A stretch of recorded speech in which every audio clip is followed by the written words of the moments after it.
بسم اللہ الرحمن الرحیم۔ السلام علیکم۔ میری شادی محلے کے بہت ہی حسین آدمی سے ہو گئی تھی۔ میں بہت خوش تھی، پر شادی کی پہلی رات جب شوہر میرے کمرے میں آیا تو اس کے ہاتھ میں ایک گٹری تھی۔ شوہر نے کہا کمرے کی لائٹ نہیں جلانا ورنہ میں تمہیں طلاق دے دوں گا۔ تھوڑی دیر کے بعد سے کمرے میں آوازیں آنے لگیں۔ میرا نام آئمہ ہے۔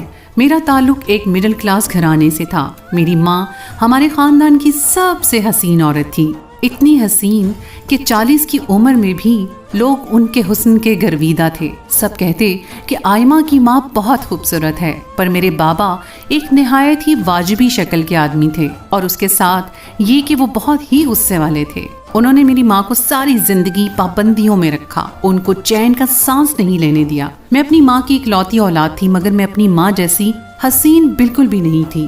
میری ماں کہا کرتی کہ جو شکل و صورت کے اچھے ہوتے ہیں وہ دل کے بھی اچھے ہوتے ہیں، اور جو لوگ شکل و صورت کے اچھے نہیں وہ دل کے بھی کالے نکلتے ہیں۔ یہ میری ماں کی زندگی کا تجربہ تھا، اور وہ اس تجربے پر بضد تھی۔ میرے بابا اس دنیا سے چلے گئے تھے، لیکن ماں نے دوسری شادی نہیں کی۔ ساری زندگی انہوں نے میرے نام کر دی۔ وقت کے ساتھ ساتھ میں جوان ہونے لگی تو میری بھی شادی کی عمر ہو گئی۔ میری ماں میری شادی میرے بابا کے خاندان میں نہیں کروانا چاہتی تھی۔ ماں کہتی تھی کہ میں تمہاری شادی ایک بہت ہی حسین مرد سے کرواؤں گی، کیونکہ ایک بدصورت آدمی سے شادی کر کے میں نے اپنی زندگی برباد کر لی، مگر میں تمہاری زندگی برباد نہیں کروں گی۔ میں ہمیشہ ان سے کہتی کہ کوئی حسین آدمی مجھے کیوں پسند کرے گا، میں تو ایک عام سی شکل و صورت کی لڑکی ہوں، اور ہو بھی یہی رہا تھا۔ اگر میرے لیے کوئی رشتہ آتا تو میری ماں اس رشتے کو ٹھکرا دیتی۔ میرا دل تو تب دکھا جب میرے لیے 40 سے اوپر کے لوگوں کے رشتے آنے لگے، جن کی شکل و صورت ایسی تھی جیسے وہ میرے باپ کی عمر کے ہوں۔ میری ماں بھی اس بات سے بہت پریشان تھی۔ میرے محلے میں ایک سغرا نامی عورت رہتی تھی جس کا ایک ہی بیٹا تھا، اور وہ نہایت ہی حسین تھا۔ میری ماں چاہتی تھی کہ اس لڑکے سے میری شادی ہو جائے، مگر میری ماں نے کبھی اس معاملے میں سغرا آنٹی سے بات نہیں کی، کیونکہ وہ جانتی تھی شاید وہ اپنے حسین بیٹے کے لیے کوئی حسین لڑکی تلاش کر رہے ہوں۔ ایک دن یہ خبر سن کر ہم دونوں ماں بیٹی حیران رہ گئے کہ آنٹی نے میری امی کو باتوں باتوں میں اشارہ کیا کہ ان کو کوئی سیدھی سادی عام شکل و صورت کی لڑکی چاہیے، جیسا کہ تمہاری بیٹی، یعنی انہوں نے میری طرف اشارہ کیا تھا۔ میں حیران ہی رہ گئی کہ میری ماں کی خوشی کا ٹھکانہ نہ تھا۔ باتوں باتوں میں بات آگے بڑھنے لگی۔ میرا حسن نامی لڑکے سے رشتہ پکا ہو گیا۔ اس کو اس کی ماں نے بہت سنبھال کر رکھا ہوا تھا۔ وہ اسے گھر میں کہیں جانے بھی نہ دیتی تھی، جبکہ جوان بیٹے کے ہوتے ہوئے گھر کا ہر سودا سلف خود لے کر آتی۔ کوئی چیز خراب ہو جاتی تو اسے بھی خود ٹھیک کروانے جا رہی ہوتی تھی۔ ایک دن میں نے امی سے کہا کہ مجھے یہ لڑکا نہیں لڑکی لگتا ہے۔ میری ماں نے مجھے ڈانٹنا شروع کر دیا اور کہنے لگی ٹھیک ہے، پھر میں تیری شادی کسی بڑے پیٹ والے 40 سالہ آدمی سے کر دیتی ہوں، تب تو خوش رہے گی۔ جوان جہان حسین شوہر مل رہا ہے تو ابھی سے ہی اس میں کیڑے نکال رہی ہے۔ آخر تو چاہتی کیا ہے؟ کیا تم میری طرح کی زندگی جینا چاہتی ہو؟ میں نے اماں کو حیران ہو کر سوال کیا کہ کیا تو ابا سے اتنا تنگ تھی؟ ہاں، میں تیرے ابا سے بہت تنگ تھی۔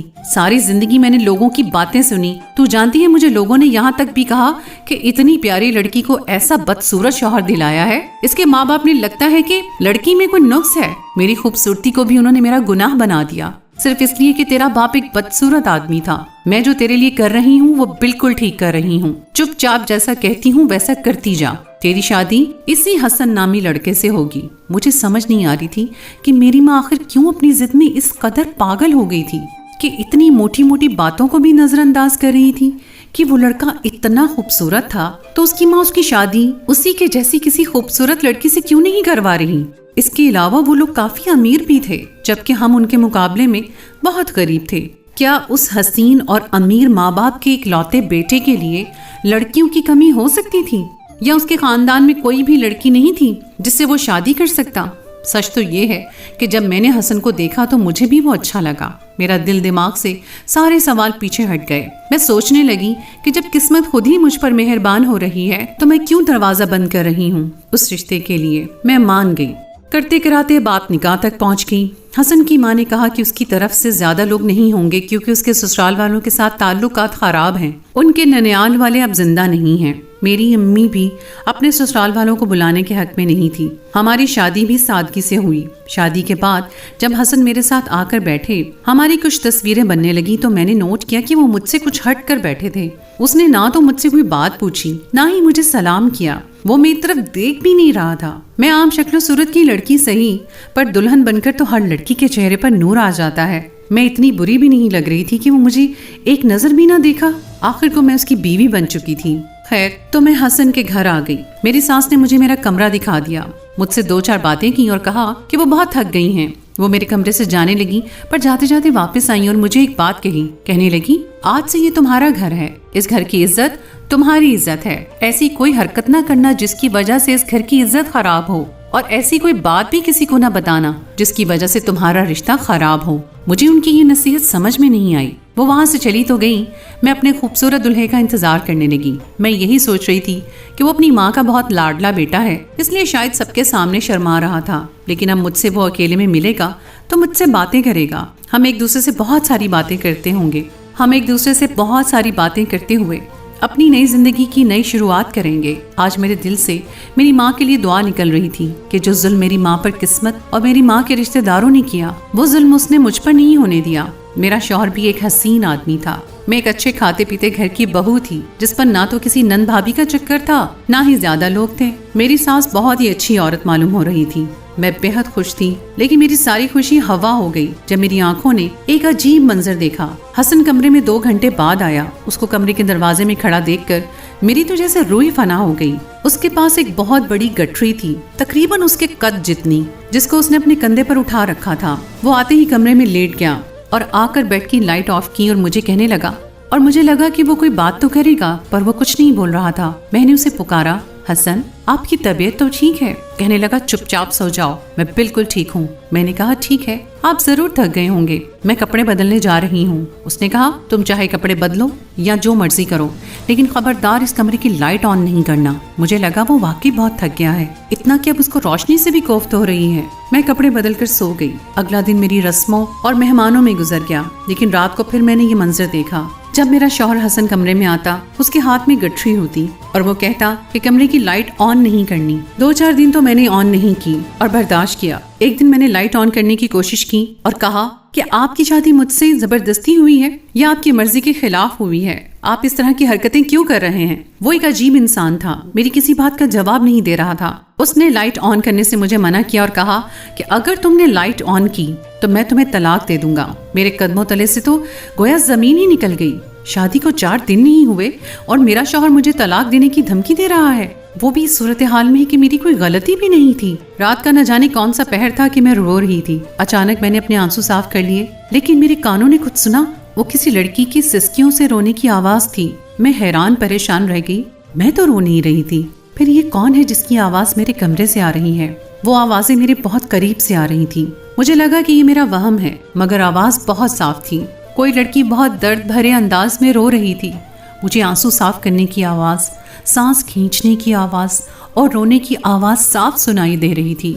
मैंने कमरे की लाइट ऑन करना चाही तो हसन ने कहा कि अगर कमरे की लाइट तुमने ऑन की तो मैं तुम्हें तलाक दे दूंगा। मुझ में बिल्कुल हिम्मत नहीं थी कि मैं उठकर लाइट ऑन कर देती। मैं उससे तलाक नहीं लेना चाहती थी। इसी तरह दिन गुजरने लगे। हसन ने ना मेरी तरफ देखा, ना मुझसे बात की। सारा दिन घर से बाहर रहता और रात को घर वापस आता। कमरे में आते ही वो लाइट ऑफ कर देता और थोड़ी देर बाद ही कमरे में किसी के रोने की आवाजें गूंजना शुरू हो जाती। समझ में नहीं आता था कि मैं किससे बात करूं, किसको बताऊं। मेरी सास भी मुझसे नजरें चुराती थी। जब से मेरी शादी हुई थी वो घर पे कम ही रहती। कभी इधर उधर जा रही होती थी, कभी कहती कि किसी रिश्तेदार के घर जा रही हूँ और कभी कहती कि मोहल्ले में किसी के यहाँ जा रही हूँ। मुझे कहती कि अब चूंकि तुम आ गई हो तो घर तुमने ही संभालना है, मैंने तो अब कोई काम नहीं करना, मैं अपने दोस्तों और रिश्तेदारों से मिलने जाऊंगी। मुझे ये दोनों माँ बेटा बहुत ही अजीब लग रहे थे। सोचा ये बात अपनी माँ से करूं, मगर मेरी माँ से अगर मैं ये बात करती तो वो मुझे डांट ही देती, क्योंकि ऐसी कोई बात नहीं हुई। शायद हसन ने मुझे अब तक कबूल नहीं किया था। एक दिन मेरी सास ने मुझे कहा कि घर को अच्छी तरह साफ करना, तो मैंने सारे घर की सफाई की और सफाई करते हुए मैं घर में बने एक खाने में चली गई। ये कोई रिवायती तय खाना नहीं था, बस एक छोटे कमरे जैसा था, जैसे कुछ फालतू सामान पड़ा था। मैं उस जगह की सफाई कर रही थी जब मेरी आंखों ने कुछ देखा। वहाँ एक डब्बा रखा था जिस पर लिखा था हुस्ना। मैं आगे बढ़ी और उस डब्बे को देखने लगी।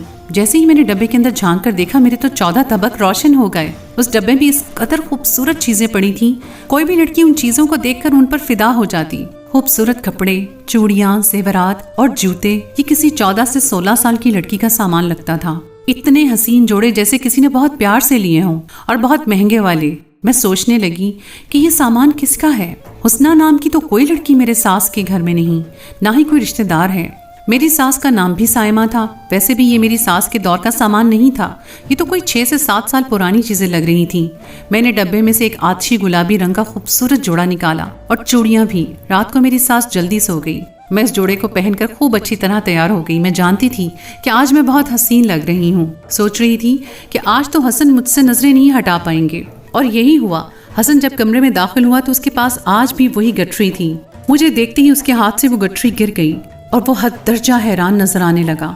मैं बेहद खुश नजर आ रही थी। मैं जानती थी आज हसन ने मुझे नोट कर लिया है और वो मुसलसल मुझे देख रहा था। मेरी तरफ बढ़ने लगा तो मैं दिल ही दिल में बहुत खुश हुई। साथ ही अपनी अक्ल पर मातम भी करने लगी कि ये काम मैंने पहले क्यों नहीं किया। मर्दों को खूबसूरत औरतें ही अच्छी लगती हैं। मैं बेशक आम शक्ल सूरत की सही, मगर खुद को सजाकर इतना काबिल कबूल तो बना सकती थी कि मेरा शौहर कम से कम मेरी तरफ देखता, मुझसे बात करता। आखिर हर औरत यही तो चाहती है। आज मैं बहुत खुश थी, लेकिन अचानक मेरी खुशी को नजर लग गई। जैसे ही हसन मेरे पास आया, उसने मुझसे कोई बात करने के बजाय सख्ती से पूछा, तुम्हारी जुर्रत कैसे हुई ये कपड़े पहनने की? ये तुम्हें मिले कहाँ से? किससे पूछ कर तुमने इनको हाथ लगाया? इतनी हिम्मत आ गई है तुम में कि इन कपड़ों को पहनकर मेरे सामने खड़ी हंस रही हो? मेरी नजरों से दूर चली जाओ, नए कपड़े बदल कर आओ, मैं दोबारा तुम्हें इन कपड़ों में न देखूं, और उस डब्बे में से निकाली हुई किसी चीज में भी तुमको मलबूस ना देखूं। अगर मैंने ऐसा देख लिया तो खुदा की कसम तुम्हारा वो हाल करूंगा कि अपनी शक्ल की पहचान नहीं कर पाओगी। समझी तुम? खुद को समझती क्या हो? क्या लगता है कि बहुत खूबसूरत हो? तुम चली जाओ यहाँ से। उसने मेरा हाथ पकड़कर मुझे कमरे से निकाल दिया, और जब मैं रोते रोते कमरे से निकली तो मेरी नजर मेरी सास पर पड़ी। उनको देखकर मैं फूट फूट कर रोने लगी। आज मेरे सब्र का पैमाना लबरेज हो चुका था। मैं उनके करीब रोते हुए गई और उनको सब कुछ बता दिया। मैंने कहा कि मेरी शादी को 1 माह होने वाला है। मेरा शौहर मेरी तरफ देखता भी नहीं, और कमरे में आता भी है तो उसके हाथ में कोई गठरी होती है और कमरे से किसी लड़की की सिसकियों की आवाज आने लगती है। मैंने ये सब बर्दाश्त किया, चुपचाप सुनती रही, सोचती रही कि वक्त के साथ साथ सब ठीक हो जाएगा। लेकिन आज तो हद हो गई है। अम्मी, अगर आपके बेटे को मैं पसंद नहीं थी तो आप उसकी शादी वहां करवा देती जहां उसकी मर्जी थी। मेरी जिंदगी तो बर्बाद ना होती। मेरी सास ने मेरे आंसू साफ किए, मुझे गले से लगाया और कहा, तुम फिक्र नहीं करो, मैं हसन से बात करूंगी। मैंने मेरी सास को साफ साफ बता दिया कि मैं बहुत परेशान हूँ। मैं हसन के साथ अपनी जिंदगी गुजारना चाहती हूँ, इस घर में रहना चाहती हूँ। मेरी सास ने कहा, ऐसी कोई बात नहीं है बेटा। जब लड़कियों की शादी होती है ना तो वो भी कभी कभार परेशान हो जाती हैं, नए माहौल को कबूल नहीं कर पाती।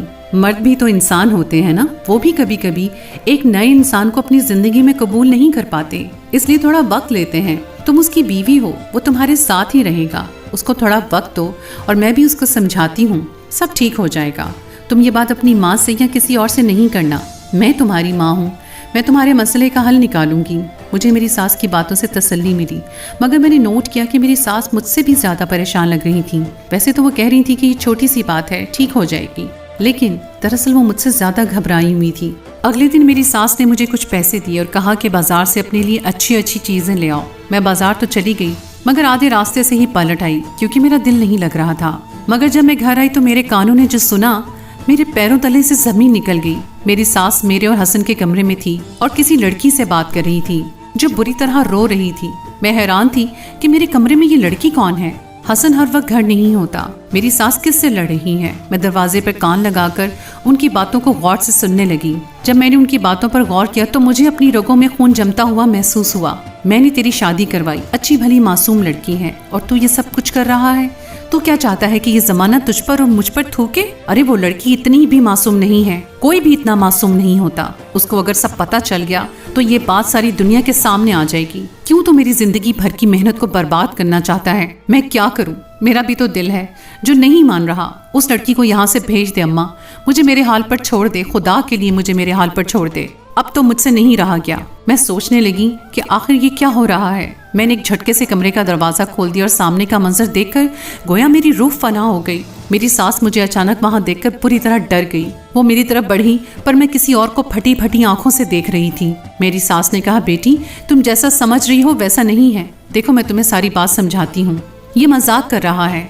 मैंने सास की बातों को गौर से सुना ही नहीं। कमरे में कौन था और वहाँ क्या बात हो रही थी मैं समझ चुकी थी। میرے ہاتھ پاؤں کانپنے لگے. میں وہاں سے الٹے قدموں بھاگ گئی اور شہر کی طرف چلی گئی. سڑکوں پر پھرتی رہی اور ساری تصویر میری آنکھوں کے سامنے صاف ہو چکی تھی. اس کمرے میں کوئی لڑکی نہیں بلکہ میرا ہی شوہر تھا، اور میرا شوہر ایک خواجہ سرا تھا. اس ڈبے پر نام لکھا تھا حسنہ، جو کہ حسن کا ہی نام تھا. حسن ہی رات کو گٹھری میں اپنی جوانی کی وہ ساری چیزیں ڈال کر لایا کرتا تھا جن کو وہ کسی اور کو نہیں دینا چاہتا تھا. جو اس کی یادیں تھیں، وہ سب سامان جو دن بھر اس ڈبے میں پڑا رہتا، رات کو حسن اس سامان کو اپنے پاس رکھ کر سوتا اور اپنی قسمت پر روتا کہ اس کی شادی ایک لڑکی سے کروا دی گئی ہے. وہ دن میں گھر سے غائب رہتا اور رات میں آ کر سو جاتا. مجھے اس پر غور کرنے کا وقت ہی نہیں ملا. میرا شوہر خواجہ سرا تھا، وہ بھی جس کو یہ یقین تھا کہ اس کے اندر ایک مرد نہیں بلکہ ایک عورت کی روح ہے. میری زندگی برباد ہو گئی تھی. میں شام تک سڑکوں پر پھرتی رہی. شام کو میں واپس آئی تو میری ساس گھر کے لان میں بیٹھی تھی. میں کسی بے جان روح کی طرح اپنے کمرے میں آ گئی. میری ساس وہاں آئی اور آ کر میرے سامنے بیٹھ گئی اور پھر مجھے وہ بات بتائی.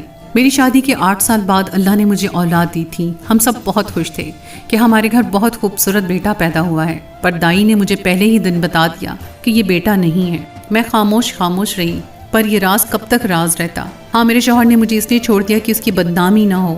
میں حسن کو ساری زندگی زمانے سے چھپاتی رہی، مگر کوئی فائدہ نہیں ہوا. تمہارا گناہ گار حسن نہیں، میں ہوں.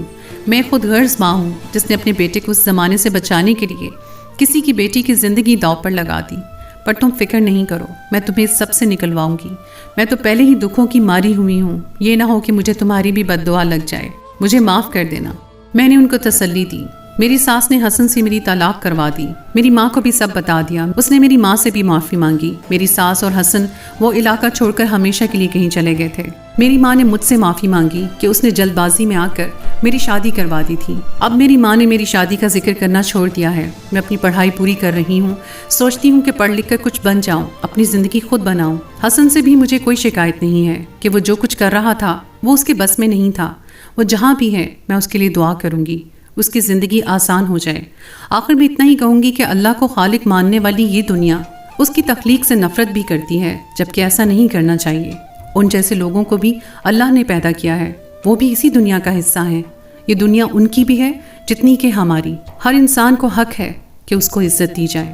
تو دوستو، یہ تھی آج کی کہانی. امید ہے کہ آپ کو ہماری آج کی کہانی پسند آئی ہوگی. اگر آپ کو ہماری کہانی پسند آئی ہے تو اسے لائک ضرور کیجیے اور اسے شیئر بھی کیجیے. اگلی کہانی تک کے لیے مجھے اجازت دیں. اللہ حافظ.